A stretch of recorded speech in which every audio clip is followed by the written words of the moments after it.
Elle ôte la vie au père de son fils après qu'il est retrouvé dans le lit conjugal en compagnie de son amant. C'est là est le sujet de l'émission dont nous allons parler juste après le générique.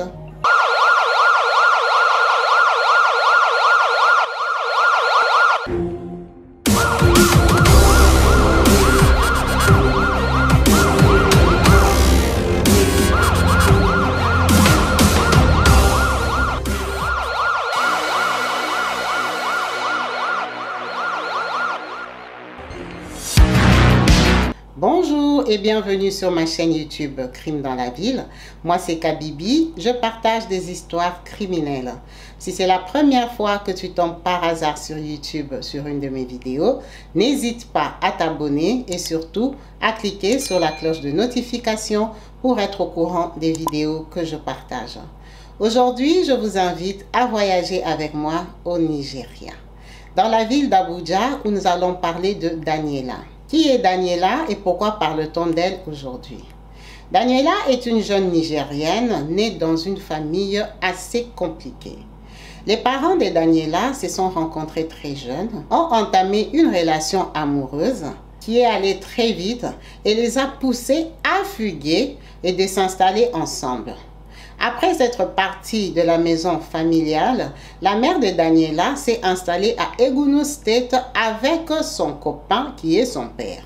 Avec beaucoup de difficultés, ils ont pu avoir 3 premiers garçons. Étant très pauvres, le couple avait des difficultés à joindre les 2 bouts de moi. L'amour fou s'était donc envolé par la fenêtre, vous imaginez bien. Ils sont passés à insultes, injures, coups et blessures. Ils ne s'entendaient plus du tout parce que c'était très compliqué avec les 3 garçons. Le papa a donc décidé de partir de la maison, aller rencontrer l'amour ailleurs parce qu'avec la maman d'Angela, c'était juste pas possible. Il a rencontré une autre fille qui venait de bonne famille, qui a su par le canal de ses parents, lui trouver un emploi dans une société immobilière dans laquelle il a commencé à travailler et gagner assez d'argent qui lui ont permis à épouser cette fille-là. Il a donc abandonné la maman de Daniela avec ses 3 fils qui ne s'en sortaient pas dans la vie, qui ne savaient pas comment joindre les 2 bouts du mois, qui n'en voyaient que du feu et étaient obligés d'aller le supplier pour qu'il aide à subvenir aux besoins de ses enfants. Très arrogant et hautain, il a laissé poireauter pendant 5 ans. Pendant cette période-là, il a pu avoir 3 autres enfants avec sa femme. La maman de Daniela, résignée aux supplications, n'avait pas d'autre choix que d'accepter cette situation. Quand il a décidé de reprendre soin de ses fils, il a recommencé une relation amoureuse avec elle. Et c'est de là qu'elle a conçu Angela. Angela et ses 3 premiers frères ont un écart d'âge de 7 ans. C'est la petite cadette. Très jolie fille des pauvres, le papa n'a pas supporté avoir une double vie parce qu'il pensait qu'il n'avait pas d'intérêt à tromper sa femme qu'il avait épousée, qui était gentille avec lui, qui lui avait offert du travail. Il était respecté et considéré dans la famille de sa femme. Pourquoi retourner voir la maman d'Angela, qui était une casse-tête, qui avait 4 gosses, qui étaient mendiantes, qui lui demandaient l'argent du 1er au 30. Elle pensait que c'était sa responsabilité à lui de la nourrir, elle et ses 4 enfants. Il a juste abandonné sa famille et retourné dans son foyer. La maman de Daniela, très déçue, s'est retrouvée obligée de prendre en charge ses 4 enfants. Ce qu'elle a fait avec beaucoup de difficultés. Les enfants étaient à peine scolarisés. Daniela a grandi dans de très mauvaises conditions. Elle n'a pas toujours été scolarisée, avec beaucoup de difficultés. Daniela a décidé de s'offrir une vie en apprenant la langue. Elle a décidé d'apprendre à parler correctement et à écrire l'anglais. Ce qu'elle a fait parce qu'elle n'a jamais eu de baccalauréat, c'était juste pas possible que ses parents lui payent les études jusqu'au niveau du baccalauréat. Sachant qu'elle ne pouvait pas avoir un baccalauréat, elle s'est dit qu'avec la langue, elle aurait pu avoir l'occasion de pousser certaines portes pour faire un travail. C'est ce qu'elle a fait, très ambitieuse. À ses 18 ans, elle a commencé à chercher du boulot dans la ville de Egungun State où elle avait grandi. Par coup de chance, elle a été embauchée dans une société d'import-export à l'accueil des bureaux. Daniela, très belle fille, donnait le meilleur d'elle-même pour garder sa place. Elle était consciente que le revenu qu'elle gagnait était très important pour le domicile, surtout pour sa mère qui devenait malvoyante. Très inquiète pour la situation de sa mère, elle faisait tout pour lui offrir des soins médicaux adaptés à sa maladie.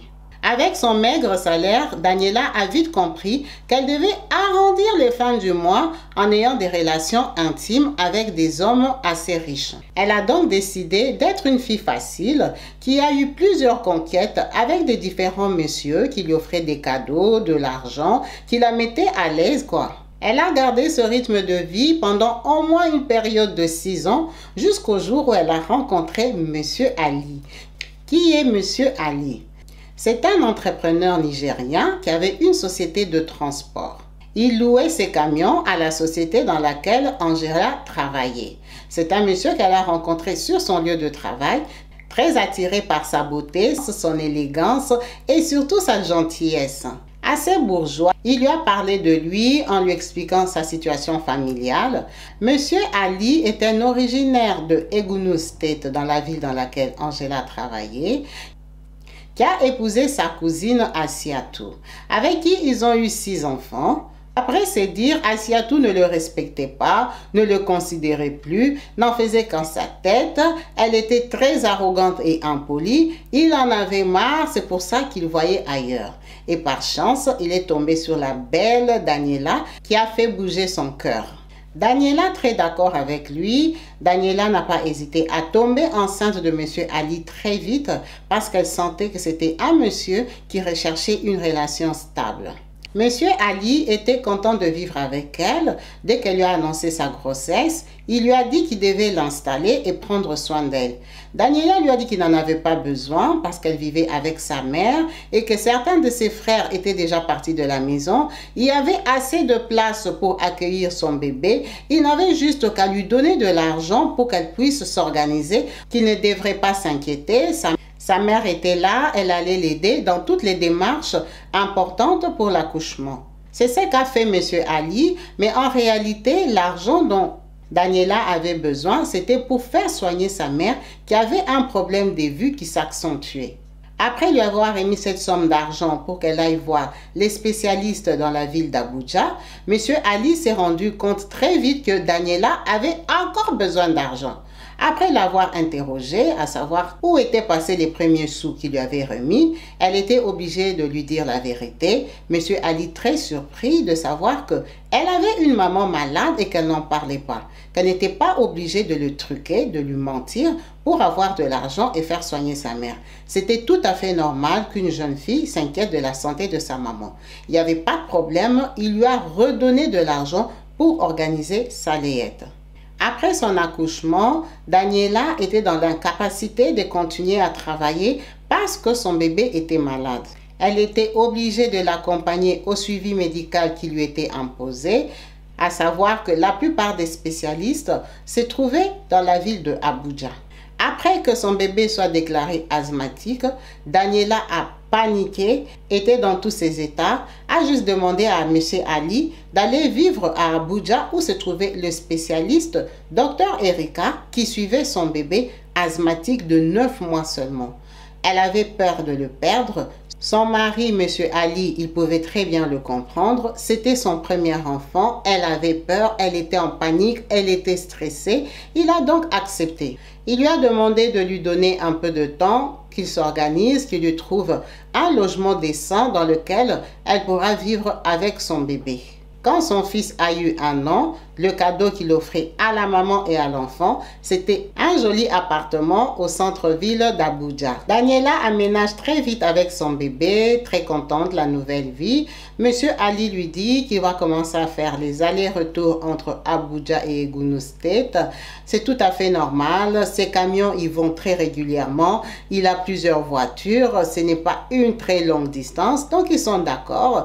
Il installe Daniela. Il lui dit qu'elle était au centre autre ville, qu'elle n'avait pas besoin de voiture, les transports étaient accessibles, elle était dans un bon emplacement, il y avait la pharmacie, les supermarchés, tout ce qu'il faut pour commencer une vie dans une ville que tu ne connais pas. Très contente, Daniela le remercie et entame sa nouvelle vie de jeune femme avec enfant, loin de sa mère, indépendante, qui prend soin de sa maison et de son mari, Monsieur Ali. Monsieur Ali passe tous les jours chez Daniela, surtout le midi pour manger. Quand il y avait un empêchement, il passait quand même l'après-midi où il se reposait, mais devait repartir vers 17 h parce qu'il y avait de la route à faire et beaucoup de bouchons à Abuja. À l'insu de Daniela, dans le complexe dans lequel Monsieur Ali l'avait logé, il vivait le frère d'un de ses collaborateurs. Très protecteur et conservateur, Monsieur Ali n'était pas pour des relations amicales entre hommes et femmes. Il jugeait bon de ne pas présenter Daniela au monsieur qu'il connaissait qui vivait dans le même complexe que Daniela. Pour Daniela, elle a vite commencé un suivi régulier pour son bébé avec le docteur Erika qui avait ses bureaux à peu près 2 km de son domicile.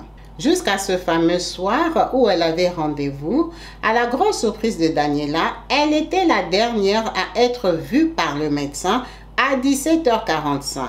Dans son cabinet, elle fait la queue avec tout le monde, elle attend son tour, quand soudain, une grosse pluie commence à s'abattre sur la ville de Abuja. En pleine consultation avec Daniela et son bébé, le médecin reçoit une visite inattendue de son mari. Monsieur Barthélemy, qui ouvre la porte et dit « Ah, excuse-moi, tu es avec une patiente, c'est juste pour te prévenir que je suis déjà arrivée, je suis dans la salle d'attente. Dès que tu finis, on y va parce qu'il est en train de pleuvoir. » Docteur Erika, très agréablement surprise, elle le répète à Daniela en s'excusant « C'est mon mari, il est venu me récupérer parce qu'il pleut. » Docteur Erika n'avait pas de voiture, donc son mari, par gentillesse, a décidé de passer au cabinet de sa femme pour la ramener à la maison et lui éviter la pluie. Quand elle termine de consulter le joli bébé de Daniela, elle le remercie pour la prestation et lui donne rendez-vous la semaine prochaine. Vu que c'est Daniela la dernière patiente, le médecin doit fermer son cabinet. Daniela, ne sachant pas comment partir vu qu'il pleuvait très fort, a commencé à attendre à la salle d'attente. Quand le médecin ferme son bureau, elle se rend compte que Daniela est assise à la salle d'attente. Elle lui dit « Ben moi je suis en train de fermer, il faudrait que vous sortiez de la salle d'attente pour que je ferme complètement le cabinet. » Daniela, très embarrassée, avec sa poussette, n'a pas envie de se mouiller.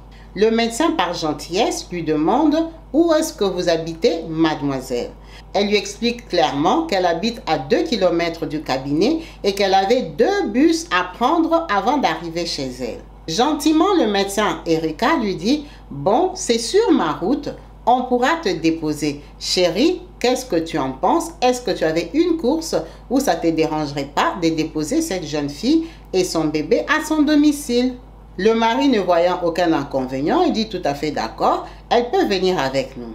Après avoir passé 5 minutes tête à tête de M. Barthélemy et Daniela dans la salle de réception, pendant que Madame Erika, médecin, était en train de fermer son bureau, ils avaient eu l'occasion de discuter pendant 2-3 minutes. Donc, après avoir déposé Daniela, le couple est parti tranquillement. À la grande surprise de Daniela, M. Barthélemy est revenu la voir le lendemain. C'est de là qu'est partie leur relation. Daniela a bien expliqué à M. Barthélemy qu'elle était en couple avec M. Ali, qui était le père de son enfant, mais qui quand même était marié à Madame Aïssiatou, sa cousine avec qui ils avaient 6 enfants. M. Barthélemy, à son tour, lui dit que lui, il était fonctionnaire de l'État à Abuja même, qui gagnait bien sa vie, qu'il avait déjà même une très belle voiture, que sa femme avait un cabinet médical, ils étaient bien financièrement et qu'il avait envie d'avoir surtout une relation amoureuse avec Daniela. Que ça ne le dérangeait pas que Daniela est quelqu'un, le père de son enfant, il est là pour l'éducation de son enfant et sa présence dans la vie de Daniela et que lui, il pouvait être là pour la compagnie, qu'il allait prendre soin d'elle comme il pouvait, qu'il allait lui donner de l'argent et que lui, c'était plus souple, il était à Abuja. Elle lui dit, mais ça sera compliqué parce que le père de mon fils vient tous les jours. Il lui dit que c'est pas grave. D'ailleurs, c'est bien s'il passe tous les jours parce que dès qu'il repart, après le terrain est libre. Moi, j'habite à Abuja. J'ai pas de problème pour sortir de chez moi. Il m'arrive de rentrer chez moi à 23 h, à 1 h du matin.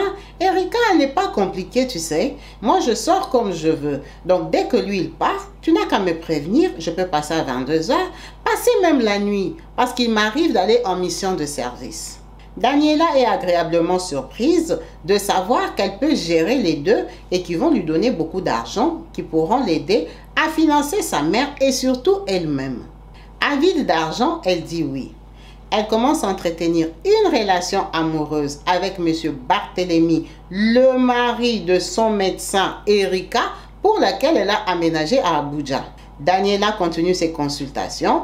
Elle rencontre Madame Erika, avec qui elle discute, elle parle, elle rigole, elle soigne son enfant, pendant que dans le dos, elle sortait avec son mari, avec qui ils avaient eu juste la bonne idée de l'aider à avancer sous la pluie pour qu'elle évite de mouiller cet enfant déjà malade. Elle a donc entretenu cette relation pendant une période de 7 mois, à l'insu de M.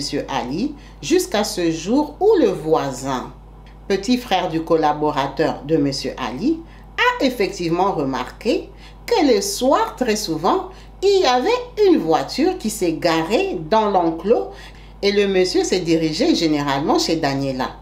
Après longue observation d'une période de 3 mois, il a effectivement compris que ce monsieur-là n'était jamais pressé à repartir, qu'il arrivait parfois vers 21 h, restait jusqu'à 1 h du matin, qu'il y avait des jours où il passait même la nuit et compagnie. Ce que lui, il trouvait très bizarre. Il n'a donc pas hésité à prendre en photo, à filmer et surtout à informer M. Ali qu'il considérait comme son grand frère. M. Ali, très surpris de voir des photos d'un monsieur qui rentre chez lui, qui sort. Les photos étaient toujours dehors, c'est vrai, mais il ne comprenait pas pourquoi Daniela ne lui avait jamais dit qu'elle voyait quelqu'un qui pouvait être même de sa famille. En fait, Daniela ne lui disait jamais que personne ne venait chez elle. C'était la gentille petite fille exemplaire qui avait un enfant d'un monsieur de qui elle était très amoureuse et qui lui donnait beaucoup d'argent. Après avoir appris ça, M. Ali a décidé de piéger Daniela en connivence avec le voisin.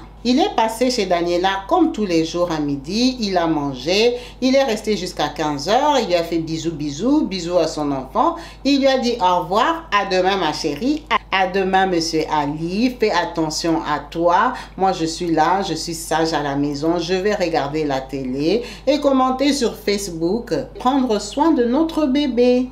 Monsieur Ali n'est pas parti d'Abuja, il a juste prévenu le voisin qu'il était en ville et qu'il attendait le coup de fil si ce fameux monsieur, ce fameux visiteur allait passer, qu'il le tienne au courant pour qu'il vienne les surprendre. Effectivement, ce fameux soir-là, M. Barthélemy est passé comme dans ses habitudes à 22 h voir Daniela. Dès qu'il est arrivé, le voisin a prévenu M.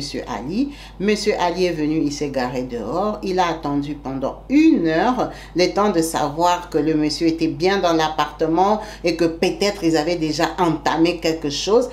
Il était curieux de savoir si c'est que tout ce que les gens racontaient et subissaient parfois dans leur couple en disant « j'ai surpris ma femme » pouvait effectivement lui arriver à lui. Donc, à 22 h 30, M. Ali décide de rentrer dans la parcelle, va devant la porte de Daniela, frappe, demande à Daniela d'ouvrir. Daniela ne peut pas faire semblant de ne pas être dans l'appartement.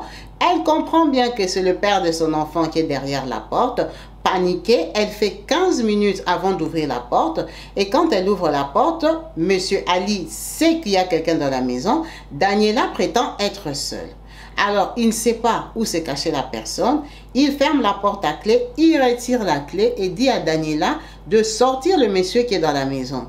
Daniela, très surprise, commence à nier. Il n'y a personne, il n'y a personne. Monsieur Ali se met en colère furieuse parce qu'il sait qu'il y a quelqu'un dans la maison et qu'il a même vu la voiture garée devant. Ça se passe très mal, la dispute éclate.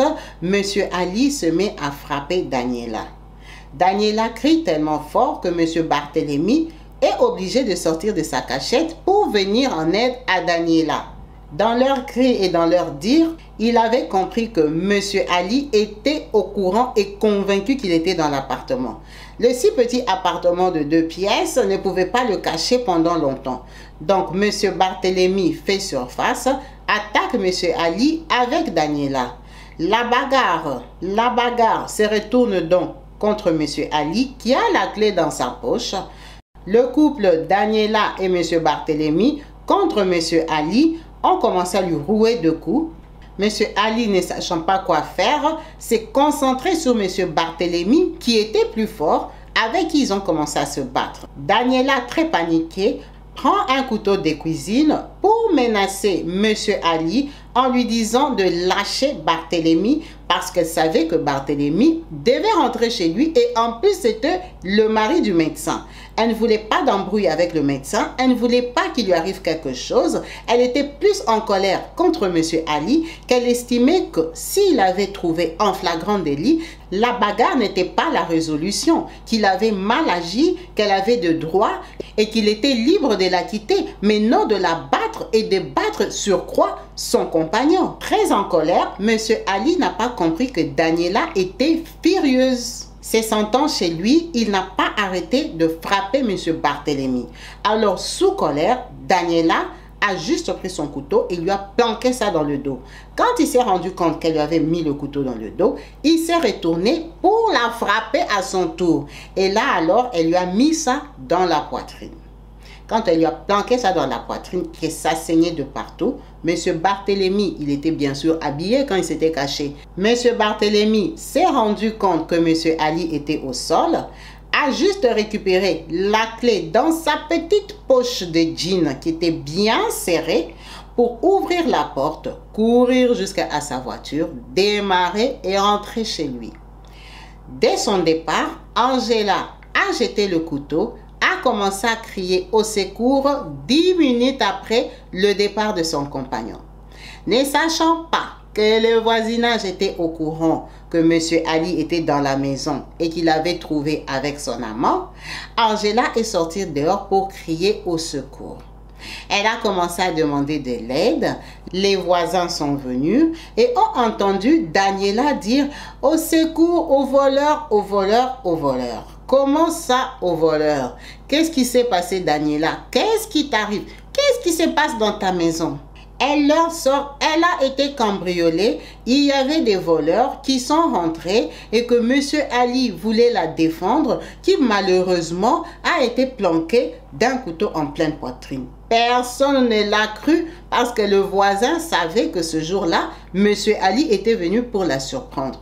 Ah bon, bien sûr que je suis sûre. J'ai vu les voleurs partir.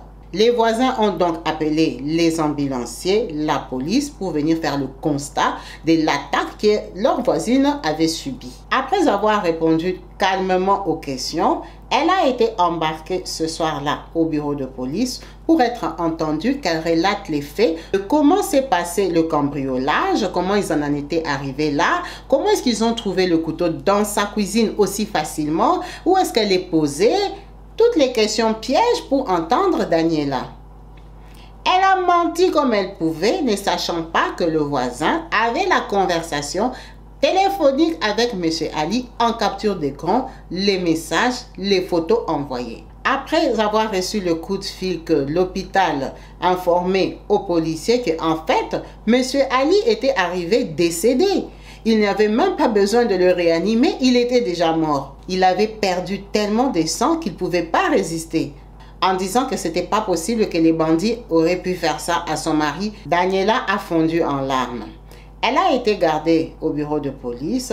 On a fait venir sa maman à qui on a confié l'enfant. Elle a été convoquée devant un juge accompagnée de Monsieur Barthélemy qui effectivement a été reconnu, interrogé, convoqué, entendu, qui lui a relaté la version que le voisin avait. Il a reconnu qu'effectivement, il voyait Daniela depuis un certain temps, c'était sa copine, parce qu'il y avait des preuves accablantes qui le montraient dans différentes tenues devant la porte de Daniela. Il pouvait donc pas nier qu'il la connaissait et qu'il entretenait une relation. Il a tout avoué en disant comment ça s'était passé, comment il avait entendu Monsieur Ali frapper à la porte, qui lui a donné le temps de se rhabiller correctement, caché pour fuir. Mais à sa grande surprise, il ne savait pas que Monsieur Ali savait qu'il était dans l'appartement. Il pensait qu'il pouvait faufiler et courir. Quand Monsieur Ali a fermé la porte à clé et retiré la clé, ça les a coincés parce que lui, il ne savait pas comment sortir. Ce n'était juste pas possible de sortir par une fenêtre de l'appartement de Daniela. Il dit que c'est Daniela elle-même qui a pris l'initiative d'aller dans sa cuisine, récupérer un couteau qu'elle n'a pas hésité à venir enfoncer au père de son enfant. Lui, il n'aurait pas pu faire parce qu'ils étaient en train de se taper dessus en tant qu'homme. Ils n'avaient pas besoin d'objets, ils étaient en train de se tirailler, de se bousculer, de se donner des coups ratés. À la grande surprise, il a vu Daniela prendre l'initiative d'achever le père de son enfant. Il n'en pouvait rien, il a pu juste prendre la clé, sortir de l'appartement en courant parce qu'il ne voulait pas être responsable de ce qui s'était passé dans l'appartement. Daniela, se sentant très trahie, en souhaitant vouloir sauver M. Barthélemy des coups de M. Ali, s'est retrouvée prise au piège. Elle a plaidé coupable, a reconnu le fait, qui ne lui ont pas empêché de prendre la condamnation à perpétuité sur l'acte commis sur M. Ali, père de son enfant. C'est là est la triste fin de mademoiselle Daniela, qui va finir ses jours à Abuja, la ville de ses rêves, en prison derrière les barreaux, et qui a finalement confié son enfant asthmatique à sa mère malvoyante. Merci à vous tous d'avoir suivi cette émission jusqu'à la fin. En espérant qu'elle vous a plu, n'hésitez pas à laisser en commentaire vos pensées et vos réactions au bas de la vidéo. Je vous remercie tous. Restez branchés sur ma chaîne YouTube Crime dans la ville. Peace and love chez vous. Bye.